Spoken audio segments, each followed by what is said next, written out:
Okay, welcome everyone to this beautiful spring-like day, Thursday, March 13th, 2025. It is our policy committee meeting, and member Lofold is excused. She's at a speech meet in Moorhead with her team, and so we will begin.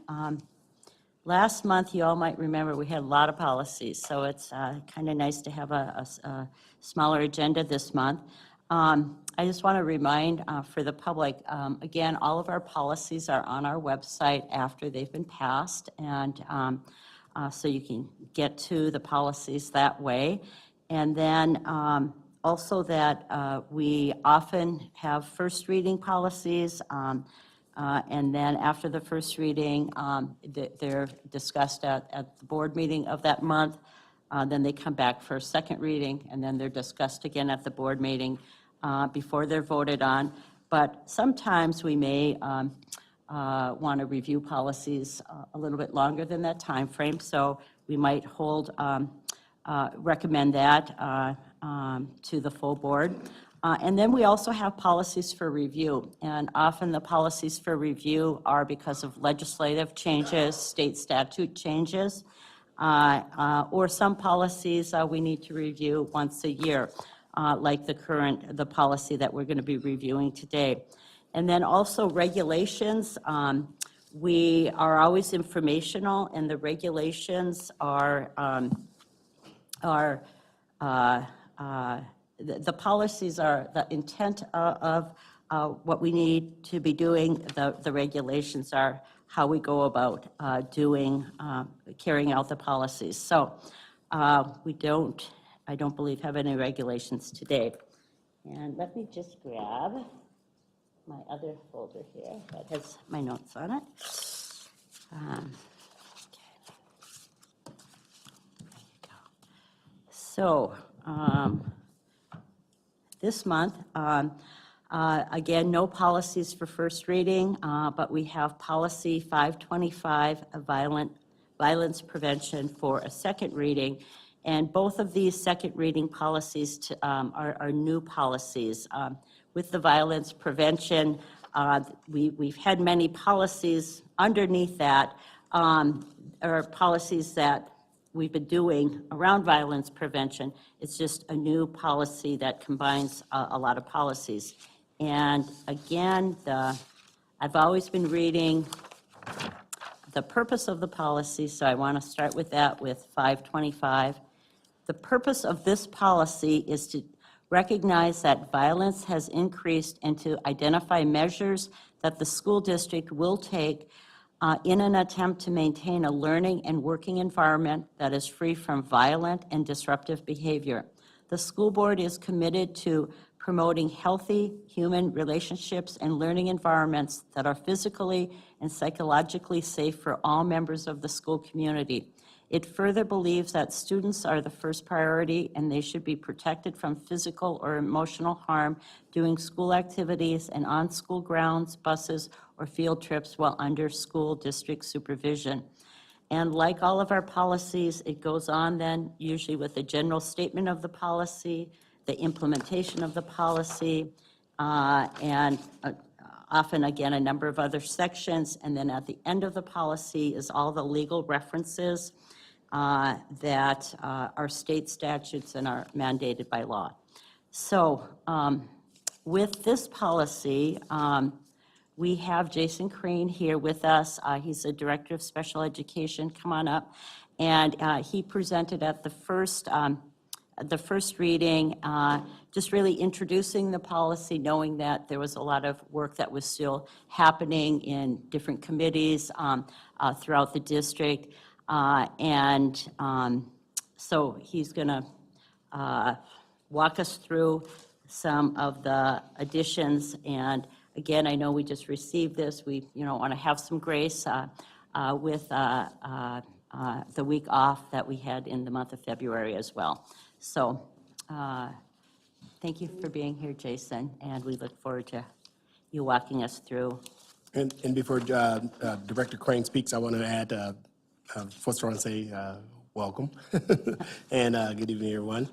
I also would like to say, just like you shared, Member Lawford Kemp, that sometimes when a policy comes, we present it for first reading, and then we take a lot of feedback from board members as well as community members and others who have a chance to review the policy. We did receive some additional feedback from a variety of individuals, and because of that, we are presenting or having a discussion related to a second reading, but actually, this policy will be coming back next month. So it's going to be something that we will go through today as a second reading for discussion, and Director Crane is going to present the changes that we are looking to move forward. But again, we will have an additional reading of this policy next month. Thank you for that, and we have done that in the past with other policies. So, and we just appreciate everyone asking questions and helping us make sure we have the best policy possible going forward. Okay. Thank you, Superintendent. And Member Lawford Kemp did a really nice job of just summarizing why this policy is coming forward. And yes, it is brand new. It is a Minnesota School Board new policy that does encompass a lot of other policies within this policy. So it is imperative that we take our time to get it right. And know that I just have to acknowledge Patty did a wonderful job over the last week. I was on vacation of, I don't want to say hounding me, but encouraging me to get some edits to her so she could get them to the board. We got them done this week, and obviously you're getting them late notice, but Patty did her due diligence. She tried to get me to respond with some editing before I got back from vacation. I just wasn't able to do so. I didn't bring in my computer on my trip, so that's good to relax. No compensation for saying this, but Cocoa Beach is a wonderful place to visit. It's still affordable. So 525 had some great questions around it within our board meeting, and even after the board meeting, continued to receive some great dialogue. Know that there's been a lot of networking, and I've highlighted some of the networking places that we go to with this, including like Danette Sebo, Lexi Neff, Todd McGowan, the principal group. There's been a lot of collaboration within our district about this policy. So just making sure that every department that needs to be contacted and might be implicated by this, has a chance to respond. So I put together a Google document, and I think you were given a copy of that today, that highlighted some of those questions and maybe our response as a district. And the first one highlights maybe a question around the concept of the word increased violence. And I think our violence in Duluth Public Schools has remained stable. It hasn't necessarily increased. We do have a number of situations because of a student's nature of their disability where we do have some pretty violent situations with our special education students. But many of those situations are not inappropriate. It's a cause of the disability, and we respond appropriately. We provide safety equipment, we provide training to our staff, and just the word increased violence, I agree. So I drafted a recommendation for this first paragraph to say this policy acknowledges that violence is critical, and that's the yellow if you have a copy of the edit. And I'll read the whole thing if you want. The policy acknowledges that violence is a critical issue for schools to address. Duluth schools will establish and implement measures to ensure a safe and disruptive-free learning environment for all students. The consideration would be to keep maybe paragraph 2 of the purpose statement or remove it. And I don't mind it staying in there because the second paragraph where Patty has it maybe highlighted to be removed, I think it could stay in. And I wonder about the group, what are your thoughts about that too? And then that would make it a much beefier purpose statement. I would recommend it probably stays in. Okay. What are your thoughts? Well, I just wanted to mention, I think when I read violence prevention, I forgot to read what was in the quote, applicable to students and staff. And so my only concern with the second, I agree, I like the second paragraph. Should it include, though, that, it says, it further believes that students are our first priority and they should be protected. Should there be something about staff safety? Well, within the policy, it highlights how many different ways that we train, support our staff. Yeah. And So while it's not explicitly stated in that in that second paragraph, are you asking if we should? I think we should, because again, the purpose kind of gives people that broad perspective of what the policy covers. And it could be maybe another sentence that says, and we talked about this during the first reading, that something about our staff are trained and, Sorry to sneak in here, but could it say students and staff are our first priority? And maybe that's awkwardly stated by two things being a first. Thank you, Committee Chair. So I feel that second paragraph that currently is stricken, but we're having the discussion of now, on the topic that we're talking about. I don't necessarily think that we need to add staff to that second sentence, because if we read the first sentence fully, the school board is committed to promoting healthy human relationships and learning environments that are physically and psychologically safe for all members of the school community. That all members of the school community, I feel, encompasses our students, our staff, parents, visitors, everyone who's using our schools and who's associated with someone being educated. It further believes that students are the first priority and they should be protected from physical and emotional harm during school activities and on school grounds, buses, or field trips while under school district supervision. Our priority as a school district is our learners and our students, and so I feel like keeping them highlighted there, my personal belief, is fine. I also would appreciate having that language added back in, only because it further clarifies that we're talking about during school day, on school grounds, or in locations where school is happening, whether that's on buses, on field trips, and under direct supervision of school staff, not necessarily on school grounds when school is not in session. But those are my thoughts on the matter at the moment. So repeat the last part, add what back in? That whole second Oh, second yeah, paragraph okay. that's currently stricken, I would support adding it back in as it's written now. Perfect, I agree. So point of clarification, so that second piece stays. And are we saying then the addition to replace, it's only one sentence, it looks like, so the replacement of that first sentence with the one that we are suggesting. So the one that's highlighted in yellow, we're saying that's okay, and then the second paragraph. Yeah, and the yellow becomes the first paragraph. Correct. yes. Yep. yes. Correct, okay. I support that. Just want to make sure. Thank you. I agree that that does cover all members. I just recall from our discussion last month that, and I'm just looking for my notes on that, that we did talk a little bit about staff training. And I know it's implied throughout the policy, but I guess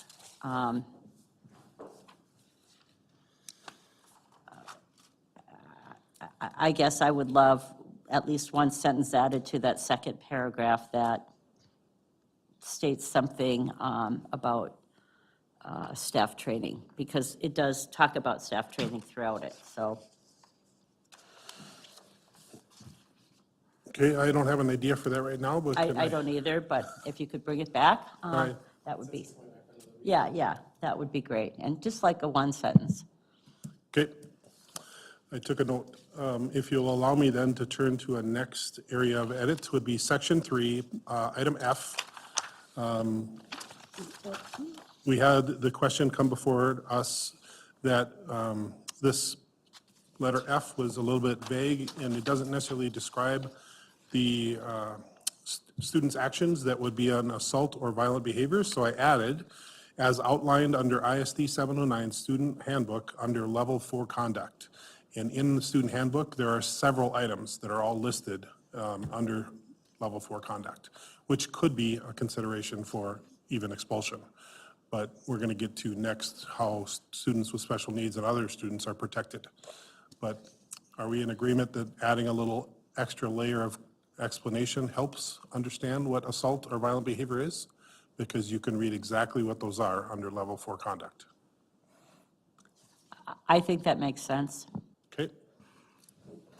Can Committee Chair, I and Director Crane, I also feel that having those further definitions available helps. My question is, in your conversations with principals and staff, is this currently what we're following in terms of removing a student from a classroom immediately, or would this be an update or change based on this Currently, language? the practices that we've been already practicing contacting staff when we have a violent student situation. We're already practicing that in our school systems because that was a regulation already in place before this new policy was created.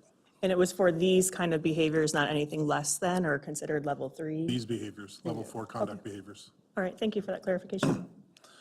All right, next item was a question around section 3, item G. And if you want to turn your attention there, the question specifically had to do with removing a student for behaviors unrelated to their disabilities. So to say that a different way is we should never be removing or expelling a student when it is related to their disability. So let me put that in context. If a student is qualified with an emotional behavior disorder disability and they have aggressive behaviors, which may include hitting, fighting in the schools, we should be finding ways to protect, prevent, consider locations that are safe for these students and not be removing them out of their classrooms.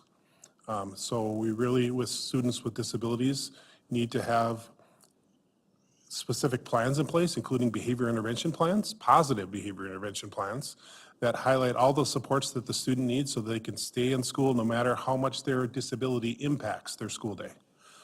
So I think it was confusing. I don't think we need to change anything in the policy, but just have everyone understand that special education students, 504 students, have a number of protections that are in place to keep them in their school settings. Does that help clarify that? And I can continue to explain that further if people have questions about that, but I don't recommend any change to the wording under this one. However, the wording is a little hard to understand. Well, I appreciate where you made the references to IDEA and Section 5, the three areas that you referenced, so that if people wanted further information, that would be where that fits in. Hopefully, there won't be changes there, but so, yeah.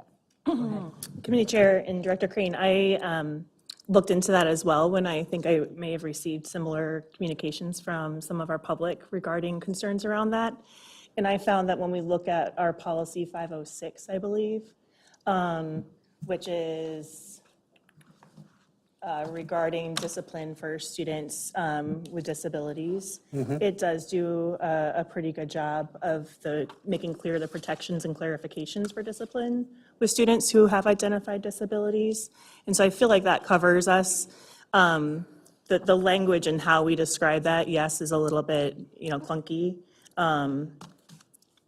But for someone who needs to have that information, we have that located in other policies that are cross-referenced on this one. So I feel that it doesn't need to be there doesn't need to be further clarification there. I would agree with you. And 506 is a 20-page policy. It was updated in December of '23. Right. As I stated last time I was here, we're going to bring back a number of the policies that are in 525 because I think it's worthy of having conversations about all those other policies and the minor changes that have happened in those. But I really wanted to get 525 first. Yeah.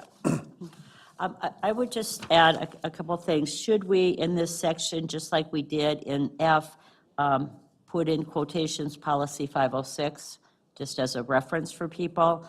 And then in terms of, because we're agreeing that we don't want to change the language, I guess I do want to remind everybody that before we get the model policies, NSBA and MASA has already reviewed a lot of these policies with lawyers and kind of vetted them for us.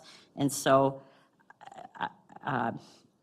Doesn't hurt. it doesn't hurt to double check, Yep. that if there's a reason why that was, even though it was kind of clunky, put in that language, so. So put policy 506 after letter G. And then just, if we're not going to change that language, then we're fine, but if we were to change that language, I would want us to make sure, because it was under the model policy and it was vetted already, so. Makes sense. Thank you. And I would support Director Crane in not changing this. It's really important for our staff and the community to recognize that there are certain protections that are afforded to certain students, and students with special needs are one of those groups. So they are afforded some protections. And it says that there are some situations where an expulsion might be something that is meted out to a student with disabilities. So you have to make it really clear that there's protections for our students. Moving then to section 4, which is the prevention strategy section. There was a question asked about whether we should have all of these in there. There's a lot of letters here. And in my opinion, each one serves a purpose, and it is worthy of each one staying into this policy. Now, it's just a matter of us ensuring that we follow through on all of them, and we will. That's the part about following through with all the different departments. A question came up about section 4, item N. And the way it's written, it looks like the district's going to research some additional items for photo and security measures. I don't think it's anything in addition. We already have a system in place. It's called Infinite Campus. All the students have a chance to take a photo. The students can opt out of the photo actually as well. So some photographs are not taken in Infinite Campus on certain kids. But we try to optimize as many photographs as possible. This helps our teachers, especially new teachers with new students in front of them. This helps with substitutes. Our teachers can print off Infinite Campus pictures of all the kids in the class for attendance reasons. We have a system in place. We don't need to purchase anything else to help monitor kids. I think even a community member was concerned we were going to buy an extra surveillance item, and in my opinion, we're not. We're going to use what we already have. No edit here in this area, my recommendation. I have circled P and Q too. Were there questions that came up? Not to me, but if we want to talk about them, what specifically came up to you, Ms. Lafferkamp? I maybe just had it circled because just to confirm that the process about visitor check-in is consistent in every building. This is happening, yeah, this Yeah. is, if you come into any one of our school buildings right now, you come into a secure area where you need to sign in, and there's a greeter. And if you are a guest, you get a visitor's badge that you must wear throughout the building. If a staff member, even like myself, if I don't have my badge on me, I ask for a visitor badge to make sure that I am clearly identified as somebody that doesn't necessarily work here. So I think that practice is already in place under P. Okay, Would you agree? and I agree. I was at two of our schools this morning and know that from being in our buildings. I think it was just a question that was asked, and is it being consistent? And then Q, Well, I can just share with you that Okay. it wasn't as many as, 4 or 5 years ago that the doors were open. Yes. And not anymore. Right. Our schools are locked down. Okay, and go we ahead. support the changes that have been made even 2 years ago when we looked at our entryways across the district and did a good assessment. Member Michael, go ahead. Yeah, Chair Laffelkamp and Director Crane. So the student photo, I agree. As a parent of a student in the district, I can log on and I can see his picture next to his profile. I know that his teachers and the staff that, help care for him and educate him have that same view. And so if there was an issue and someone needed to find my son, they would be able to share that picture out and quickly if there was an emergency. So I feel that that's appropriate, and it sounds as though our school district is doing a good job with that as it is. So Q might have been a question, Member Lafferkamp, about what curriculums are we using for social emotional supports, and Todd McGowan and others, we've recruited Second Step curriculum in our district. We have a number of different things. Special education has some additional things that we purchase for teaching our special education students, some social situations. So I think we have a number of good resources that we're using in the district, and we don't need to purchase anything more than we already have. Thank you. You can go on. Okay. What was the last one I covered? G? T, that was added. So we're going to, what about N? Did we cover that? We have this in place at our Infinite Campus. Okay, so then section 4T. Mr. Bonds, you want to help me with this one? All right, I'm going to go ahead. We have a situation with like Trap Club in our district. It's not a district sport like hockey is, but it's an activity that kids can participate in. It's much like Bantam hockey, youth hockey, and it happens in our community, but students, we have a school board resolution about safe storage of weapons on and off our school grounds. Weapons should not be out. And we have a weapons policy as well, but I think it was a great recommendation to add a letter, and this is an added letter to this policy by us as a school district, and we could do that, but there's a recommendation to add promote safe storage of guns in accordance with school board resolution of the safe storage of weapons at home or on school grounds. And that could be minorly tweaked if you want some additional language, but that was just a first suggestion. Yes, and I would just say that I have often brought that resolution forward in a couple times, and we've had support from administration in getting out information to the public on safe storage at home. And so I am glad that's a part of this. Because you brought up trap shooting, though, I do want to just make a comment with that. I did have an experience when, and I can't remember if it was with community ed or what, but it was at Ordine, and they were, no, it wasn't trap shooting, sorry, it was a gun safety class, and they were practicing, and when you came in the entryway of Ordine, and that was going on through community ed, I thought to myself, that could be very alarming to many people who may, so I don't know how that fits into this discussion, but I want that noted about if we, want that noted, I guess, about are we even still offering in a very important class, but is that the best place for it to be held?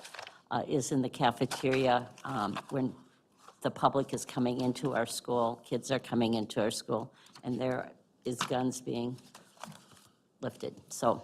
So 501 is our school weapons policy, and that'll be another one of those. Okay. I don't know how many we're gonna, Patty and I talked about bringing some things in April, but we can't bring 10 things in April, so. Okay. But we'll probably be addressing that under 501 when we bring it. Okay. Member Michaelsell, who really is also an expert on language around this particular topic of gun storage. Chair Lawler-Kemp, Director Crane. So when I look at T, which I'm glad that we're making a consideration of adding this in as a prevention strategy to violence in our schools, I would question the inclusion of on school grounds, mostly because we do have a school weapons policy, which clearly states who and under what circumstances a weapon may be on school grounds.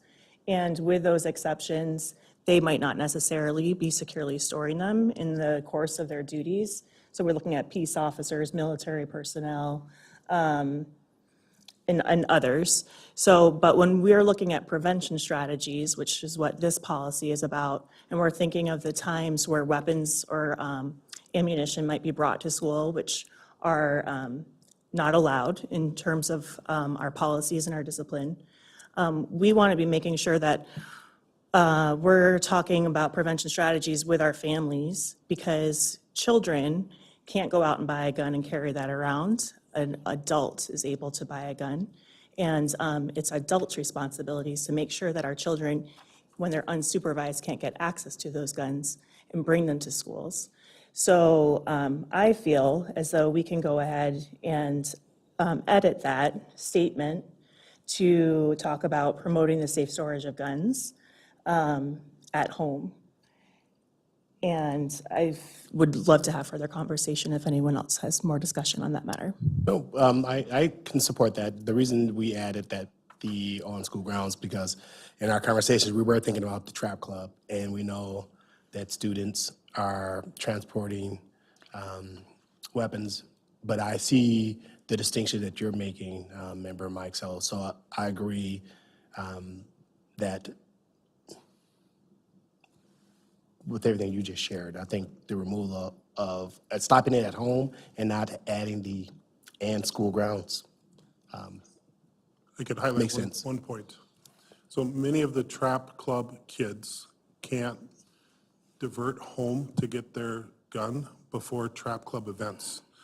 So School Weapons Policy 501 has an exemption under 44B that says Section 97B.045 generally provides that a firearm may be transported in a motor vehicle unless it is unloaded in the gun case with any portion of the firearm not exposed, unloaded in a closed trunk, and a handgun carried in compliance with section whatever. But it's basically like their shotgun. Needs to be in their trunk, unloaded in a case, is what currently the Trap Club does right now.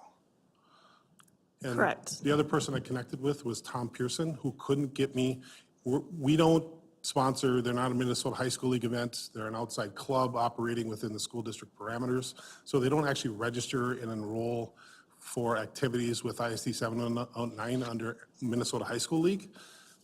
But we have a memorandum of understanding that he's trying to get to me because he didn't have it available yet today when I was talking to him on the phone.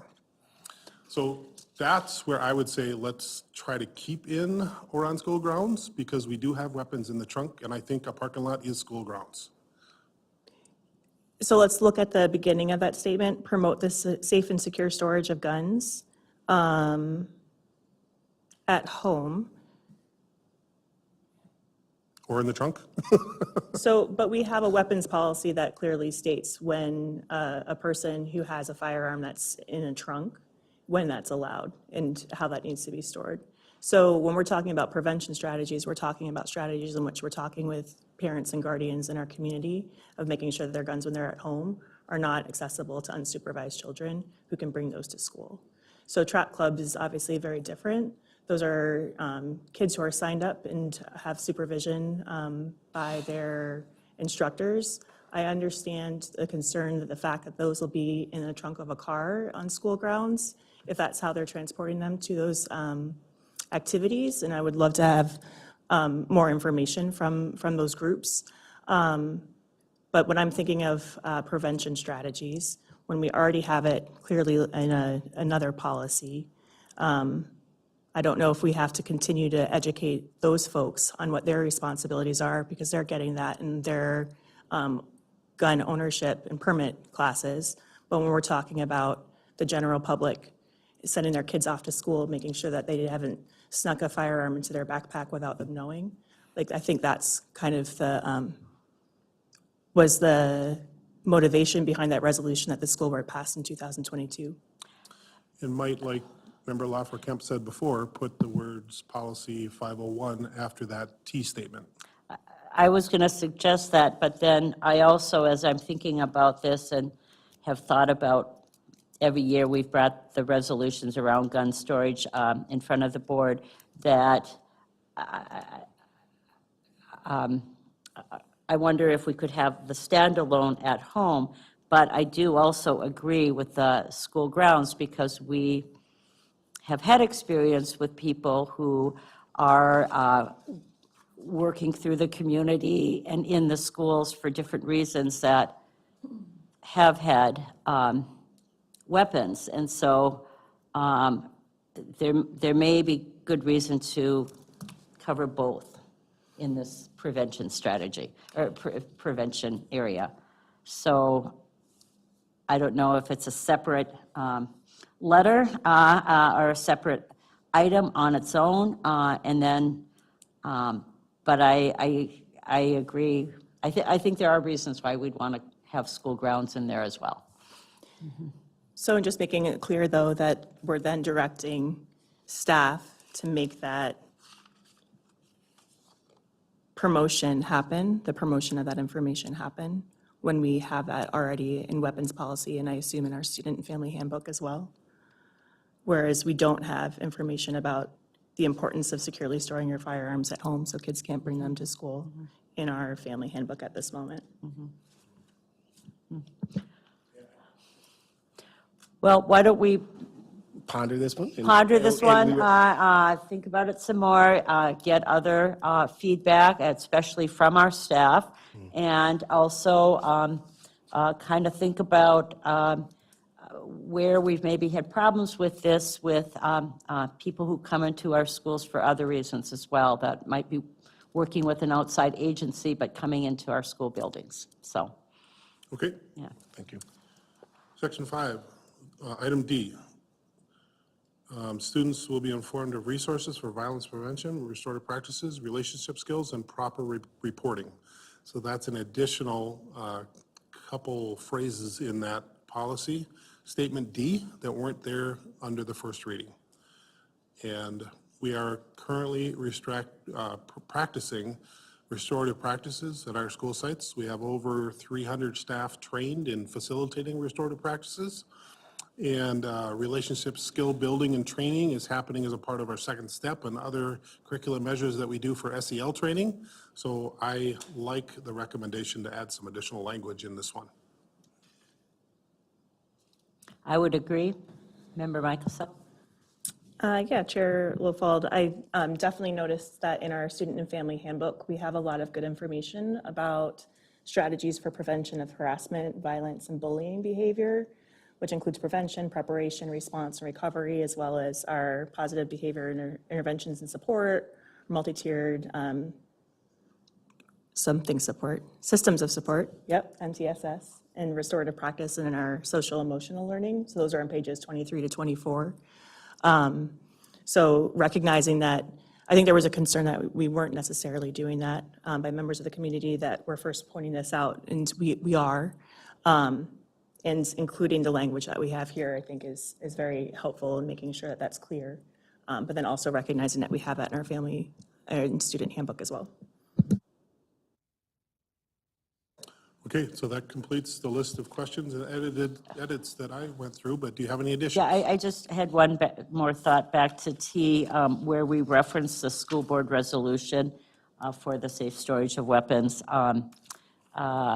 We should have a reference where that resolution is, so the public and our staff and our families are aware of it. We'll add that in. Yeah. That's a good recommendation. Okay, great. Any other comments on this policy? Okay. I would just, add again, knowing that this is tied to many other policies, I just really appreciate the thoughtful time and conversation we're having, with our staff who will be helping to implement this, and other community members as well. But really appreciate that and look forward to reviewing it again. And then we'll recommend to the board that it'll be coming back to the policy committee in April, and then for board discussion again at the April regular board meeting. So, If I thank could you. add one last, just some more informational pieces. Sure. We're learning so much from this policy, and we have two systems of training online platforms that we use in the district. One is called Vector, and the other one's called Infinitec. And the Vector training module for staff, we can access 1, 2, 3, 4, 5, 6, 7, 8, about 8 or 9 different training modules. Several of them I went through myself last year. Child abuse, mandatory reporting. There's some new things on digital safety for our students so that they don't get attacked through the internet. General safety orientation is another title under Vector. Health emergency, restraint and seclusion training, conflict management. Those are just the Vector ones. Infinitec has 100+ training modules related to safety, behavior. Many of them are disability specific. For example, you might treat a student with emotional behavior disabilities differently than a student with autism. And just the Infinitec modules are so well thought out and updated about by yearly. Every 2 years, they update their product. So we have researched a number of different opportunities for our students and our staff to receive the comprehensive training that this policy recommends. Appreciate that. Can you share that information and the links? I know as a school board member, we get the Vector links. And I just, just on a personal note, I work with many of our students that go to our schools that may fall under individuals with disabilities, and so I received just training through my own work, and so I appreciate our thoughtfulness in terms of that, reminding the public that students have protections as well. So I'm going to share with you how yeah. to create your own account, and then you can get in there and see what's in there yourself, and I think you're going to be blown away. So come back and report how blown away you are next month to me. Okay. Thank you, thank you. Thanks, everybody. Okay, good discussion. Okay, so again, a new policy for second reading, and it's policy 519, interview of students by outside agencies. And Assistant Superintendent Bonds, do you want to talk about this one? Yes, Oh, let me read the purpose again. Sorry about that. The purpose of, there are occasions in which persons other than school district officials and employees find it necessary to speak with the student during the school day.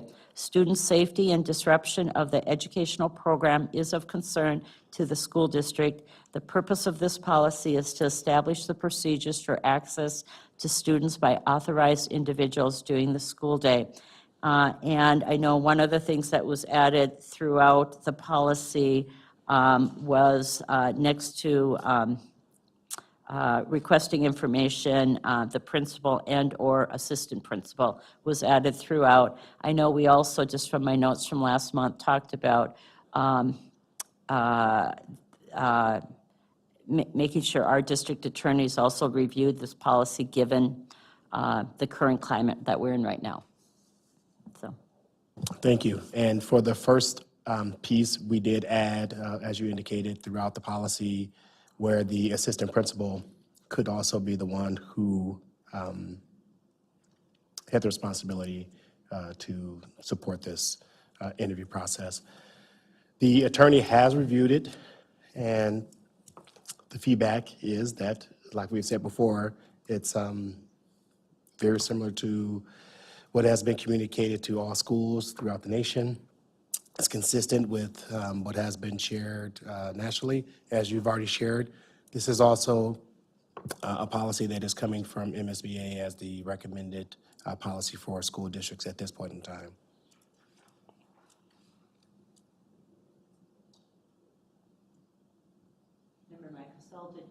did you have any comments on this policy?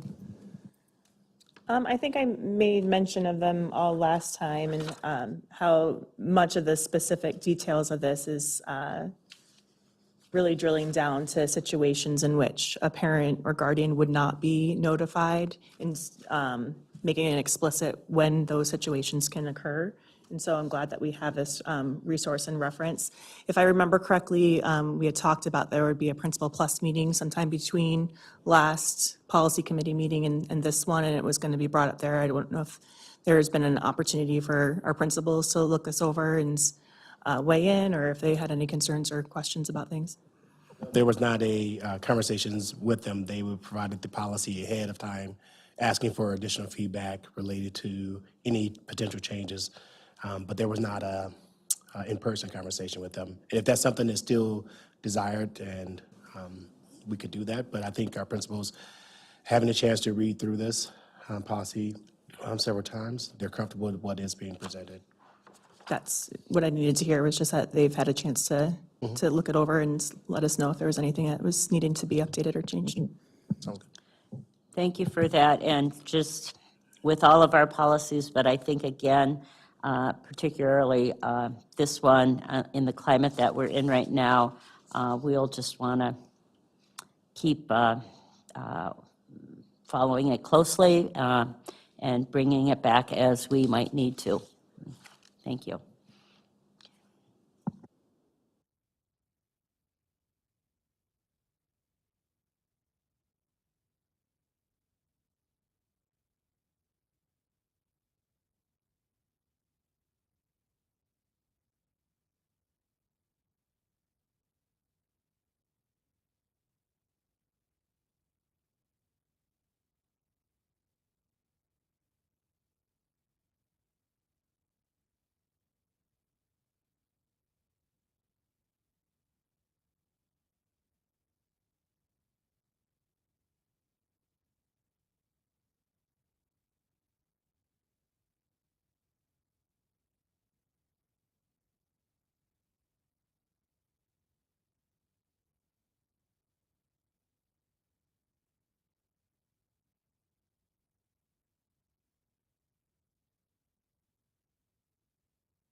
I've been on the board, we've spent a lot of time at different times looking at this policy every year, so thank you. Thank you very much. Currently, on our website, under the Communications tab, we have information regarding data requests and how to request public data. And I'll just read a few sentences. A member of the public who wants to look at or inspect public data or request copies of public data is required to submit a written data request. A member of the public may use the data request form or submit a written request, including the following information. They have to state that the request is for public data under Minnesota Statute, Chapter 13. Specify whether the request is to inspect public data, obtain copies of public data, or both. A clear description of the data to be inspected or copied, and then to please include date spans if applicable. So the policy and the data request form are linked here, and all data requests can be sent to Business Services Executive Assistant Brett Menzing. So we have the data final request 722 for review tonight, and it is an annual review. Reading through carefully, there is one change, and we've been looking at it, and under section 5V, we did remove the words, a request for the preparation of summary data shall be made and directed to the responsible authority. The last request beforehand said in writing, and we did cross that out. Now, a year ago, we were hoping to streamline this process and use more of like a Google form. It was a software system.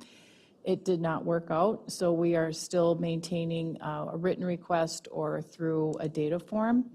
So I think the question is, should we maintain the word in writing in there to be consistent? I'm okay with that if that is the committee's ask as well. Then it will make it, all consistent, especially with under request for public data, section 4. And there it says all requests for public data must be made in writing using the data practices form and directed to the responsible authority.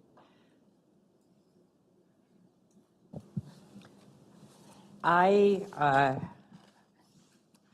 gut tells me we should add in writing in that section on 5A, just to be clear and consistent. But Member Michael Sell? I agree.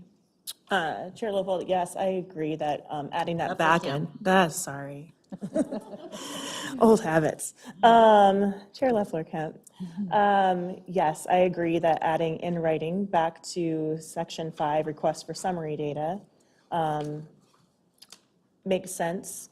When I look at the above section, which is the request for public data, I see that the statement there is all requests for public data must be made in writing using the data practices form.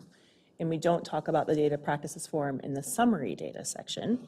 And I wasn't sure if that needed to also then be added back in, if the form is the key part of how the in writing portion should happen, or? That would make it very clear and transparent, so yes, we can. Okay, excellent. Absolutely. So that would make sense to me. In section 5, right? In section Yes. 5, so adding Yep. in writing via the Yep, data practices form. perfect. And thank you for ensuring that we have the updated policy on our communications tab for the public data requests. And that form is linkable there so that people can find that easily. Do you happen to know, so if someone were to send you just an email or make a phone call and say, I want, this information between these dates for, on this topic, do we then respond back, excellent, here's the form that you can fill out to give us all the data? Or do we take those requests as well, just in a written email? So that happens often. We get a phone call or just an email, like they want to request a data request. We send them the form immediately, and they need to fill out the form. So we send them the link. Excellent. And we honestly have had people that were not able to open it. They've been able to come here. We've printed it out for them as well. So we do accommodate as much as possible. Great, thank you. I was just going to add a couple things. One is I had my notes too, Simone, to tell the public that the data request form is under the communications tab, and the data request process is on there as well. And then just after we review this, and because we're making really minor changes, policies can also just be reviewed. They don't need to go through a second reading. We just make sure the new dated review gets on that section of the website. And then I just also wanted to mention that all school board members, as part of our first trainings when you come on the board, and other trainings that we have, the topic of public data and data subject requests, we receive training on so that we are following the right procedures as elected officials as well. So, Okay, thank you very much. So just to follow through, we can just go ahead and make the changes, and we don't need to bring it back next month. We just go ahead and make the changes, make sure it's correct on our website. Okay, thank you. the corrected changes will come to us at the full board meeting this month. That's part of the Yeah, consent we'll agenda. pass it on the consent Correct. agenda. It will Yeah, be. and it'll be on the consent agenda. Okay. And then, thank you for also, just providing the data request form. I'm just wondering, again, for the full board, if you can just include that too, so, because we do still have some new board members, yeah. Oh, okay, great, thank you. Anything you. else? No, I guess I will close out. I want to say that, as a district, we take it very seriously, and I want to thank Simone and her team for making sure that the form is available, that we are really making it very clear to our public where they can find the information, because again, we try to be very transparent. We want to make sure that if there's data that is needed, that our community and others know where to find it and know how to access that data. So I want to say thank you to her team for making it a smooth process. Great, thank you. One thing I would just add, I've been following a lot of legislation this year, and I was at the Capitol on Monday, and there may be some changes that come out of this legislative session, like often they have, but just kind of note that, so. Okay, let's see, my only other note is, under regulations, we don't have any, but I had a question mark about, do we need any regulations under 519, the interview of students by outside agencies? I think there was some talk of that during the first reading. So it's a question. Do we need any regulations to go with the new policy 519, interview of students by outside agencies? I think there was some discussion when this was presented in the first reading about The development of. the development Correct. after we pass it of a regulation. That is correct. A regulation will follow. Okay. There's been already some guidance to our, given to our principals, but a official regulation will be coming forward. Okay, great. And it's just not uncommon for, again, more to educate, regulations to come after the policy is passed, come back to us as informational. And again, the regulations just really lay out how things should be done. The policies are the intent. So just for informational purposes. Okay, anything else? Okay, great work. Thank you. Thank you all for being here. Thank you, Patty, for everything you do.